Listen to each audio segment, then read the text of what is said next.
کہ یہ مختلف اقوال ہیں، تو انہیں اگر یکجا کر کے ساروں کو ایک بنا کے سمجھا جائے تو ایک صورت تطبیق کی بھی ہے، ایک صورت تطبیق کی بھی، کہ آنکھوں سے بھی دیکھا اور دل سے بھی دیکھا، اور یہ کہنا کہ آنکھوں سے نہیں دیکھا بلکہ دل سے دیکھا، اور قرآن کا کہنا کہ دل نے اسے نہیں جھٹلایا جسے ہمارے محبوب نے آنکھوں سے دیکھا۔ تو ان ساری باتوں کا معنی کیا ہے؟ اسے سیدنا موسیٰ علیہ السلام کا جو واقعہ ہے جو طور پر پیش آیا، اس کی روشنی میں سمجھنا آسان ہو جائے۔ سیدنا موسیٰ علیہ السلام نے طور پر اللہ رب العزت کے حضور عرض کیا، رب ارنی، اے اللہ مجھے اپنا آپ دکھا، مجھے اپنے دیدار کا شرف عطا فرما۔ اس پر اللہ جل مجدہ نے فرمایا لن ترانی، اے موسیٰ تم مجھے نہیں دیکھ سکتے۔ یہ چیز میں پہلے بیان کر چکا ہوں اپنے معراج النبی کے پہلے خطبات میں اور تقاریر میں اور دروس میں، کہ لن ترانی میں نفی اس امر کی کہ اے موسیٰ تم مجھے نہیں دیکھ سکتے،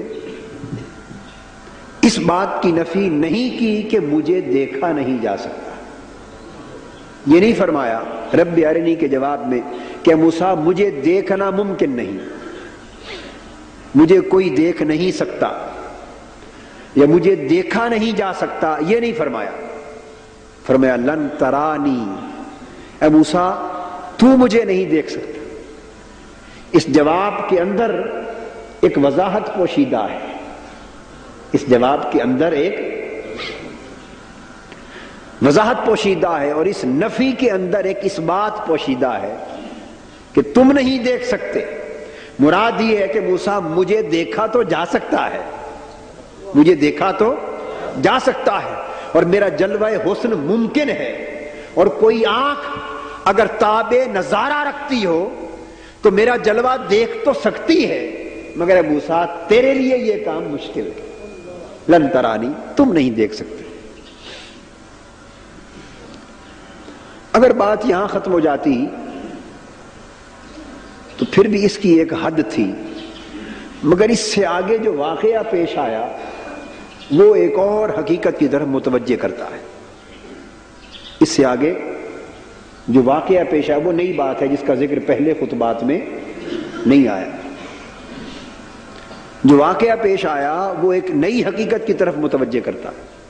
اللہ رب العزت نے فرمایا وَلَٰكِنِ انظُرْ إِلَى الْجَبَلِ فَإِنِ اسْتَقَرَّ مَكَانَهُ فَسَوْفَ تَرَانِي۔ اے موسیٰ علیہ السلام، ہم ایسا کرتے ہیں کہ اپنی تجلی اس پہاڑ پر ڈالتے ہیں، اور یاد رکھ لیں تجلی کسے کہتے ہیں؟ ظاہر ہونے کو۔ تجلی کسے کہتے ہیں؟ ظاہر ہونے کو۔ ہم اپنی تجلی اس پہاڑ پر ڈالتے ہیں اور تم اس پہاڑ کی طرف دیکھو، اس پہاڑ کی طرف دیکھو۔ فَإِنِ اسْتَقَرَّ مَكَانَهُ فَسَوْفَ تَرَانِي، اگر یہ پہاڑ ہماری تجلی برداشت کر گیا اور اپنی جگہ پر قائم رہا تو تم مجھے دیکھ لو گے۔ اگر یہ پہاڑ اپنی جگہ پر قائم رہا تو تم مجھے دیکھ لو۔ اب میں نے تجلی کا مفہوم عرض کیا۔ تجلی کہتے ہیں کس کو؟ ظاہر ہونے کو، اور ظاہر کرنے کو، اپنے جلوہ حسن کو ظاہر کرنا، یہ تجلی ہے۔ یہ فرمایا کہ ہم فلما تجلی ربہ للجبل جعلہ دکا وخر موسیٰ صاعقا، پس جب اللہ رب العزت نے اس پہاڑ پہ اپنی تجلی ڈالی، وہ تجلی کیا تھی؟ اس پہاڑ پر اپنے جلوہ ذات کا اور اپنے جلوہ نور کا جب اس پہاڑ پر ظہور فرمایا، تو تجلی کا مطلب ہے ظہور فرمایا، اس پر ظاہر ہوا۔ یہ نقطہ قابل توجہ ہے۔ وہ یہ خیال جو لوگ کرتے ہیں کہ اللہ رب العزت کا دیدار ہی ناممکن ہے. تو دیدار کسے کہتے ہیں؟ دیدار کہتے ہیں کہ آنکھ پر کسی کا جلوہ ظاہر ہو جائے.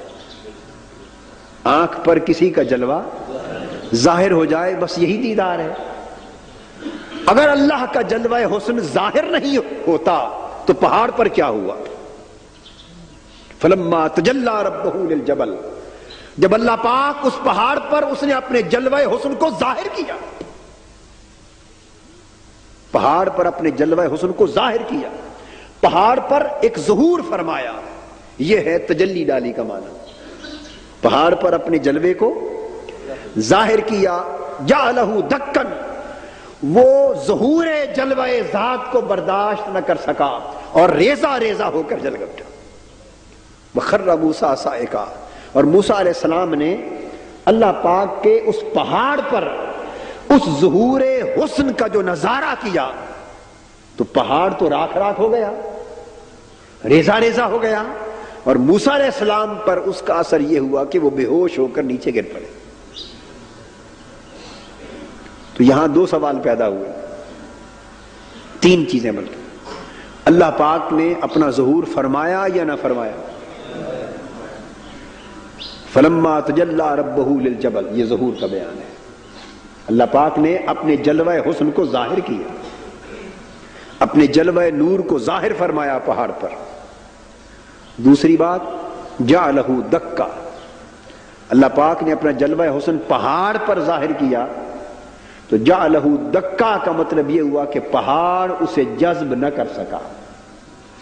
پہاڑ میں اتنی طاقت نہ تھی کہ اسے جذب کر سکتا. یہ مفہوم ہے برداشت نہ کر سکنے کا. جو جذب کر لے اس نے برداشت کر لیا، جو سنبھال لے جذب کر لے اس نے برداشت کر لیا. اور وہ چونکہ ریزہ ریزہ ہو گیا، جل اٹھا، راکھ بن گیا، تو مطلب یہ ہے کہ اس جلوہ حسن کے ظہور کو ظاہر تو ہوا، جلوہ ظاہر تو اس پر ہوا، اتنی بات تو ہو گئی، مگر وہ برداشت نہ کر سکا اور جل اٹھا اور ریزہ ریزہ ہو گیا. دو باتیں ہو گئی. اب وہ جو ظہور ہوا جلوہ حسن کا، اس کا حصہ موسیٰ علیہ السلام کو ملا یا نہ ملا؟ وخر موسیٰ صاعقا، اگر اس جلوہ حسن کے ظہور کا کوئی حصہ موسیٰ علیہ السلام کو انعکاساً، کیا انعکاساً، اس جلوہ حسن کا جو ظہور تھا اس کا پرتو اگر موسیٰ علیہ السلام پہ نہ پڑا ہو تو آپ کے بے ہوش ہو کے گر پڑنے کا کیا مطلب؟ تو جو اثر پہاڑ پہ ہوا وہی اثر موسیٰ علیہ السلام پہ ہوا، جو اثر پہاڑ پر ہوا وہی اثر موسیٰ علیہ السلام پر ہوا. مگر فرق یہ تھا کہ پہاڑ پر براہ راست ظہور ہوا، وہ جل اٹھا. موسیٰ علیہ السلام نے انعکاسی ظہور کا اثر لیا سو وہ بے ہوش ہو گئے. یہ فرق رہا. اس ظہور جلوہ حسن کا انعکاس موسیٰ علیہ السلام کی روح اقدس پہ ہوا، وہ بے ہوش ہو گئے. پہاڑ پر براہ راست ظہور ہوا، وہ جل اٹھا. تو فرق ہوا نا دو چیزوں کا. سو آپ بے ہوش ہو گئے. قرآن مجید نے فرمایا تھا فَإِنِ اسْتَقَرَّ مَكَانَهُ، اگر یہ قائم رہا تو اے موسیٰ تم مجھے دیکھ لو گے. فَإِنِ اسْتَقَرَّ مَكَانَهُ سے مراد یہ تھا کہ اگر اس نے میرے جلوہ حسن کے ظہور کو برداشت کر لیا، اپنے اندر جذب کر لیا اور سنبھل گیا اور برداشت کر لیا، تو اے موسیٰ فَسَوْفَ تَرَانِي، پھر تم مجھے دیکھ لو گے. اس کا مطلب کیا ہے؟ اگر اس نے برداشت کر لیا میرے ظہور کو اور میرے جلوہ حسن کو اور اپنی جگہ پر قائم رہا تو وہ میرے حسن کا مظہر بن جائے گا. فسوف ترانی کا مطلب یہ وہ میرے حسن کا میرا ظہور اس پر ہوگا، اور اگر اس نے برداشت کر لیا اور قائم رہا تو وہ اس کا مظہر بن جائے گا. جیسے سورج کا ظہور آئینے پر ہو